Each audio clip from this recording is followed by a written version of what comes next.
and welcome to the Gifted in Real Life podcast, where we talk to entrepreneurs who are living out their talents and their visions in real life. I want to give a special warm welcome to our guest today, Sasha Allaer. Sasha, thank you so much for joining us. I can't wait for everyone to hear what it is that you have to share about what you do. So if you don't mind, would you please just start with a brief introduction about who you are and what you do? Yeah, absolutely. Well, thank you so much for having me. This is the first time I've allowed myself to get interviewed, so I'm very excited about it. I'm excited for the experience. So I'm actually a professional organizer and certified life coach. I'm a mindset and productivity coach. So my specialty is really helping people to get motivated and unstuck. A lot of the time that means that I help them get unstuck in their home life. So if they have a lot of clutter, if they're feeling really just, they have a goal, they want to reach that goal, but they're just having a really hard time getting themselves to make their first steps or make their moves, or even creating the space around them that could support that journey for themselves. I like to try and be the person who helps them put systems in place for themselves, but also find the empowerment inside of themselves to be able to make those first steps. So yeah, that's what I do as a profession. Yeah. Awesome. So I want to ask you, do you find that what you do now, is any of what you do now as an entrepreneur rooted in things that you had a passion for as a child? That is such an interesting question. So actually, when I was younger, mostly from the ages of preschool into fifth grade, I was highly creative in the way of I was always singing, or drawing, or dancing, or performing in talent shows. I won Little Miss Mackinac because I'm from Mackinac City, Michigan. They have this pageant called Little Miss Mackinac where you can do a dance or sing a song or do something, whatever, creative. And then you can basically get a crown, and then you have to go into these parades and wave and whatever. So I won Little Miss Mackinac through singing. And my point is that as a child, I was kind of known as the person who was very creative but super unfocused. So what that looks like was my backpack was always disarray. My desk was whoa, what is going on in here? Broken crayons, broken pencils, papers falling out. Yes. I was never the person who was organized as a child. And even into high school, it became a real big challenge for me. I actually went through an eating disorder around 13 and 14 years old that really took up a lot of my time and attention in order to heal. I actually saw a therapist myself, and for about 3 or 4 years, I heavily focused on self-improvement as a teenager. And so instead of really being able to kind of use my creative skill set in order to maybe grow more of myself, I spent a lot of time then switching my focus into my self-improvement and self-focus. And what happened during that time is I started to notice that a lot of my problems, a lot of my anxiety, and a lot of my eating disorder too, just because of how anxious I was about how I looked, how I was presenting myself in society, was because of this shame and this embarrassment that I had about being so disorganized, and being so all over the place. I never knew, like I said, where my homework was. I never knew, I never had a schedule. I never knew what I was going to be doing the next week. And so through that journey, I really started to value that kind of system of, just having some organization and having some focus and mindfulness, because that was really key for me to be able to heal. Wow. Yeah. So, and then, moving into, my adulthood, it just kind of like carried over, because then as in my 20s, I was still pretty wild, but I had more of a focus. I wanted to be a singer-songwriter, so I went to jazz school for a couple of years. I really learned the guitar because I was able to focus at that. I had more organization.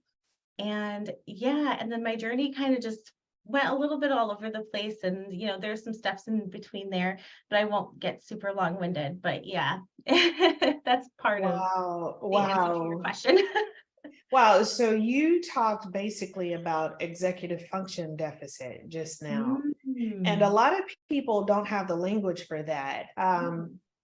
So there's a lot of overlap then in what you and I do and who we serve. If those are the people that you target, those are a lot of my target audience as well. And Oh, so interesting. people who are highly intelligent and creative and talented and all those things, they come with what I call the disses sometimes. And that could be, learning differences, whether it is executive function issues, dyslexia, dyspraxia, all of those things.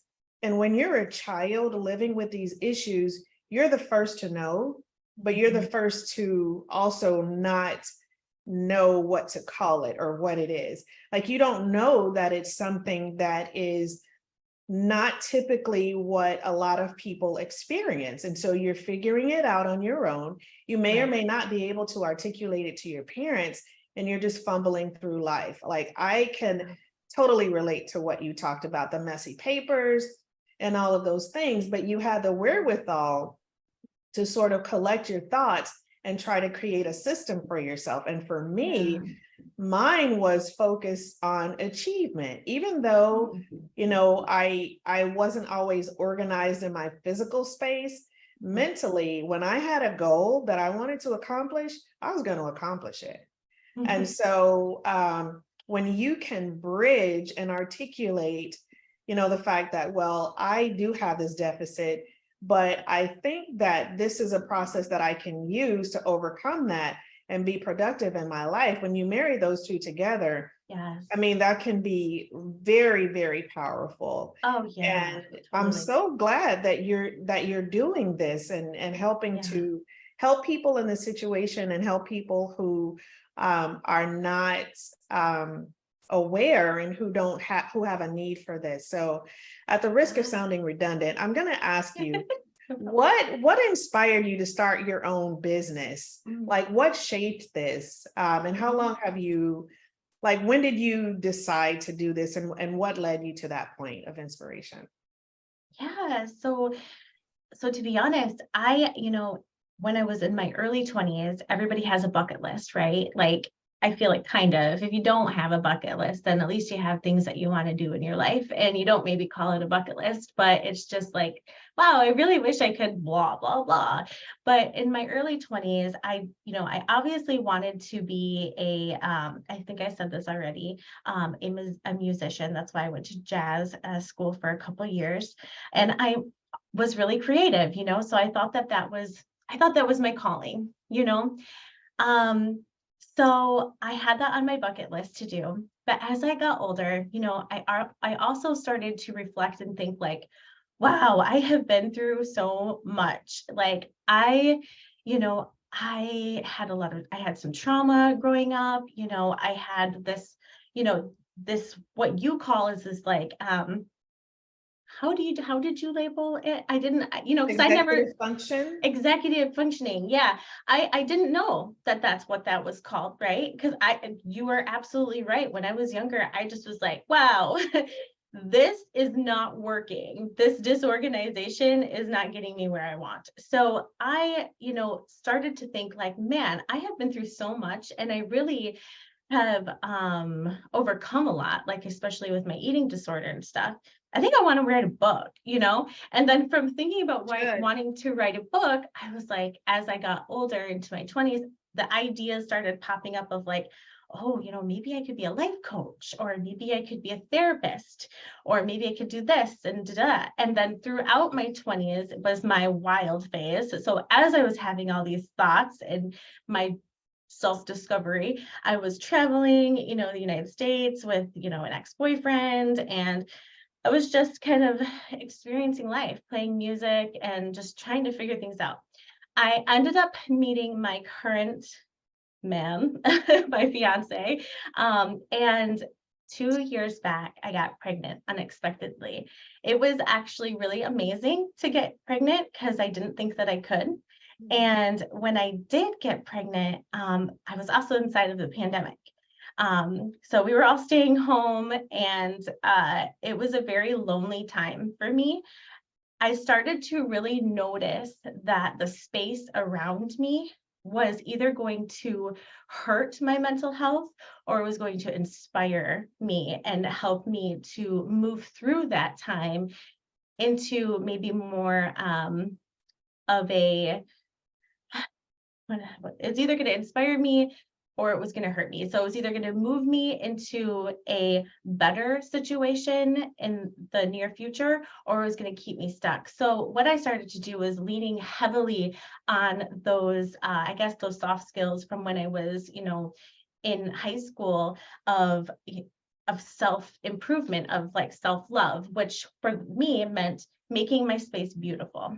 Like when I was in high school and I was trying to heal from my eating disorder, a lot of the time what I would do is I would always make sure my room felt inviting, and it felt warm, and it felt like a good place for me to hang out and do my homework. I lived with my father at the time, and he was very, very angry. He was a very angry man. And there was a lot of trauma there. And so I created a space for myself to feel like I could heal. And I had to do that in order to kind of like keep my sanity and to keep my inspiration alive. And so in my 20s, or not in my 20s, I'm sorry, when I started going through the process of, pregnancy and about to have my baby and being inside the pandemic, I was like, man, I should do this again. I need to create my environment to be a space that's going to help heal me and to keep me sane. And that's when I started really getting the feeling that I was good at organizing and I could maybe help people to organize, which was crazy because I was never that way. I was never that person. And all of a sudden I'm thinking about helping other people to do the thing that I was never good at. And that spark kind of carried over into 6 months after my child was born. My fiance said to me, we were sitting on the bed one night watching HGTV and we were watching an organizing show, and he looks over at me and he's like, you could do this. And I was like, I could? Wait a second, really? Me? Like me, the person who has all the pencils coming out of their backpack, the one who was always late with their homework? I could do this? And he's like, yeah, you're really good at it. That's when it hit me that I had come through something in my life and got through that thing and hit the other side. And so, yeah, that was my inspiration, is really just noticing that after I had a baby, I wanted to be a really good role model for him also, that I could create a business for myself. I can use that skill of creation. I can create a business for myself. And I can also like use the skill set that I developed over time to maybe be able to help someone else. So sorry, that was so long-winded. Oh, no, that's totally fine because you just demonstrated something in real life. As an entrepreneur, it can be scary to start the process, to go through it, because there are a lot of ups and downs. And so a lot of people don't start a business because they have a fear of failure. Some people have a fear of success. I don't have a fear of success. But the perfectionist in me, I would say, definitely had a fear of failure. But it took me a while to understand something that you just described, you lived out. And that is, failure can be your best teacher. Think about it. when you fail at something, you learn what not to do, like really quickly. And if you're brave enough or just willing enough to try it again, you're going to be that much more agile and sharper. So why wouldn't you be able Yeah. to help somebody with something that you overcame that was so difficult for you? Of course you can Right. do that.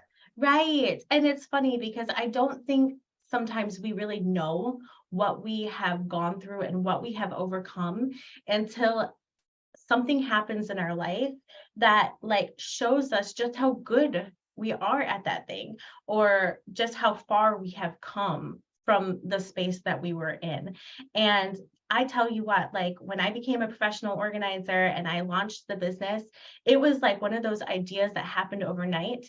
And I was like, you know what, I'm going to just do this. I'm going to, I'm going to apply for my license. I'm going to get like, I'm going to go on Google business. I'm going to put, my business on Google. I'm going to make ads on Facebook. And like within a week, I had like 5 people reaching out to me. I mean, high ticket client people too, like people who are willing to pay like $600 to $700 for me to be in their home for 5 hours just to help them clear the clutter.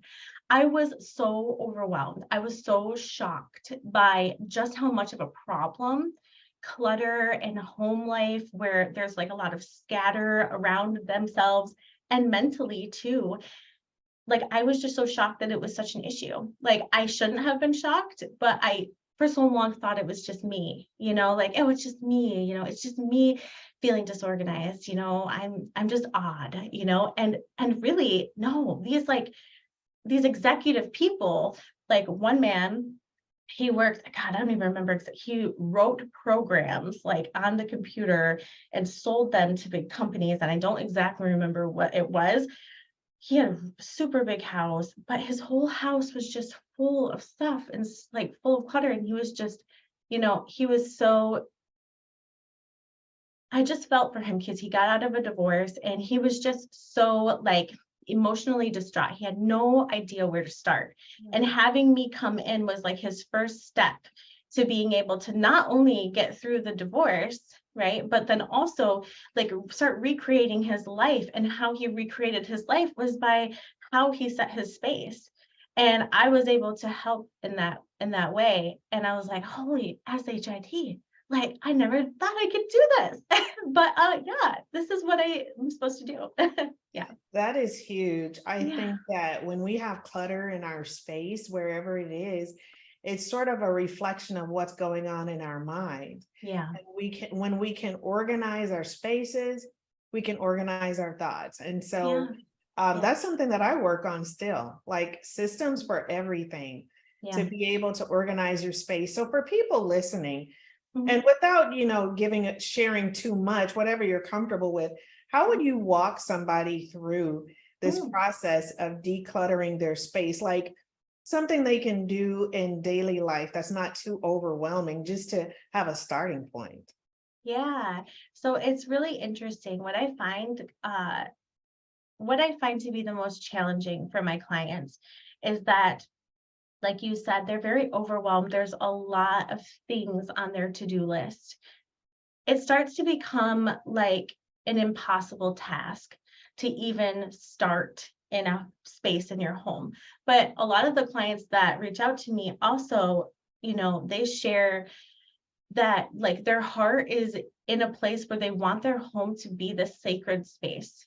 I think we all want that, like we go to work and then we come home, and our home is like sanctuary. We want to be happy, we want to feel good, we don't want it to smell or have like a bunch of clutter and stuff to just bring us down. We're not going to be able to, keep our energy up. So what I do is a lot of the time I try to ask those people, like, how do you think it came to be this way? And the reason why I just ask for the story is because with that reflection, they start to have insight as to what happened. Where was where was the downhill cycle? When did it start?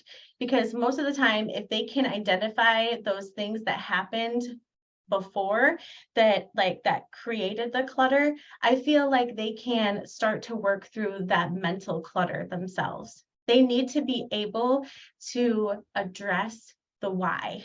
Does that make sense? Yes. Like, it's not an easy process, and it's definitely not something that I do in the first session, but just to be able to have that conversation right away, that we will be addressing the why, that we will at the very least, be talking about, like, what were some of the steps that you maybe didn't take, to keep your space the way that you wanted it to be. And in knowing what they didn't do, then they will know what they can do now. Because everyone is so individual, everyone is so different. Something that might help my client get organized is going to be different for another person. So, like, let me try to give more of a better example. So one of my clients is a very creative individual. She is she's an artist. Like, she likes to craft, and she likes to take, she likes to do stuff. It's really important for her to have her crafts and her art and her things be in a place where she can easily access them, but also that they're not just scattered everywhere, right? So maybe one of the things that she didn't do before is just keep her art together in like one corner. That's her art corner, like, she just didn't think that that was even an option, right? Because sometimes we don't even think that that's an option. We don't think about it. But if you keep all of your stuff that's important to you in one space, and and it doesn't have to be perfect, but that that's where that stuff is, then it's going to help you to want to do art. You know what I mean? Like, if there's a bunch of art stuff everywhere, you're going to feel overwhelmed. You're not going to want to create a beautiful painting, because you're going to be like, okay, where are my acrylics? Where are my brushes? Where is my canvas? Like, nothing is accessible. Right. So what she didn't do was be able to create a space that was important for her to access her art, right? And then the client that maybe was more executive, like, building programs and selling to companies, what was important to him was having his office space very, very set to a, how do I say this? Very organized and with systems that would help him to feel more productive while he was working. He didn't realize that that was so important to him until after I decluttered his entire house. Like, yeah. It wasn't until I did every room in his home that finally he's like, I think I really need to do the office. And I was like, really? And he was like, yeah, I really think I need to do that. I think that one actually is the thing that's bothering me the most. I'm like, you just spent like $2,500. Why did you not have me do this first? You know what I mean? But it's okay, because sometimes we don't know exactly what's important. So the second thing that I like to try to get people to think about is what is important to them. What is the most important thing to them? Like, I guess based on your values, right? Like, if having an office space in order to do, those programs to sell to those companies is it very important to you because you love your job and you can literally wake up at 6 a.m. and spend all day until like 6 p.m. doing your job, then dang it, that office better be nice. You better love that space. You better be happy in that space. It's got to be inspiring. It's got to lift you up, give you energy. You got to feel good, doing that, because you value that. And when you create a supportive environment for yourself, like, to do the things that you really want to do, whether it be art or, working, then you're going to just enjoy your experience of living just so much more, in my opinion. Wow. Those are a couple things. So do you fly out to people, or do you just work locally? So I haven't yet done that, but I was actually just thinking about doing that this last month or two. I have like 3 packages that I sell to people. And one is in home. I am literally in the home with you or in your office with you. And I'm kind of doing like a step by step with you. I'm zoning out the space, for like the different things that are important to you and for you. I'm also figuring out the whys. Why did it get this way? Right. And like, we're just having that conversation, because just sometimes airing it out is going to be really helpful for you in the long run. And then, and I do the other process that I talked about. But yeah, in the last month, I was like, you know what, I wonder if I should make a package where I can fly out, because I only do in-home in my location right now in Kalamazoo, but I know that this is an issue, across the world, really. I mean, like, I've talked to people internationally that have this problem. So Definitely. yeah. So I know that you focus on organization for Mhm. people, like that's the core of your business, but Yeah. have you been involved in different businesses, or how did you come to hone in on this? What did you go through some other business models before you fleshed this one out? So really, I did speak a lot on the professional organizing section of my business, but I'm also a mindset and productivity coach as well. So I offer online and virtual coaching for productivity and getting motivated and clearing clutter and things like that. I never was a life coach before. I just did professional organizing, and it was within the last 6 to 12 months that I got certified as a life coach and really started to doing my like remote business. And really the biggest thing that got me to want to do this is because there were some clients that I had as a professional organizer. When I went into their home to help them, they would hire me for maybe like a few weeks, right? And we went in and we got really in depth with their stuff. But as soon as I was gone, I was getting like messages and calls. I don't know. I don't know what to do with this thing, or I don't know what to do with this thing, or I need you back. And, or like, or even just for the support, like, they would text me or call me. And if I was not available, it was like their world would just, it almost felt like their world ended because I wasn't there for them. And that wasn't for every client. That was just for a few. And I like to really make sure that my practices are reaching as many people as possible. So even if it just affects 2 people, that, they're like, man, I can't do this without you. That makes me think, oh my gosh, okay, I need to change things up. I need to figure something else out. So that way, every person that I'm talking to, every person that I'm working with doesn't need me anymore. Like, after a period of time with me, then you're good, for hopefully, and you're always welcome to reach back out to me. But I want to instill those feelings of empowerment that you can do it yourself. When that happened, that's when I started thinking like, okay, I need to do coaching. Coaching is a process, I feel like for me, that's more long-term, a little more long-term.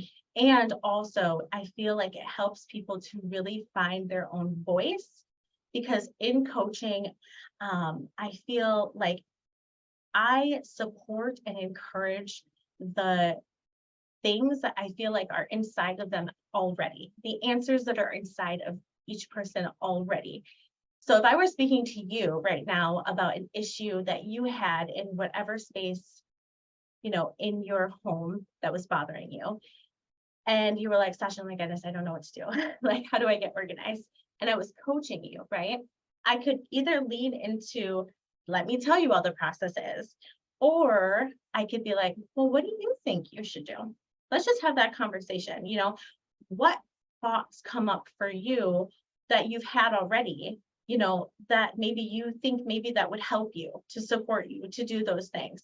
And a lot of the time people know, they know what's going to help them. It's just, why aren't I doing it? And the coaching part really helps with that, figuring out the why am I not doing the thing I already know I should do to help make the change. Does that make sense? Yes, it does. Okay. As a matter of fact, I have a question for you. Yeah. Mhm. So Yeah. this is something that I deal with sometimes. Mhm. I always think I can do more Mhm. than I have time for. And so I go through this, it's called, the word for it is psychomachia, and it's like a battle of the mind. And the best way that I can get people to understand it is, if you've ever watched the Brady Bunch, have you ever seen it? Yeah. So the second sister, Jan, was Mhm. always jealous of her sister, Marsha. And so Yeah. there would be Marsha, times, Marsha, Marsha. yeah, in the movie, they would really amplify this. So they did the remakes in the movie. And so she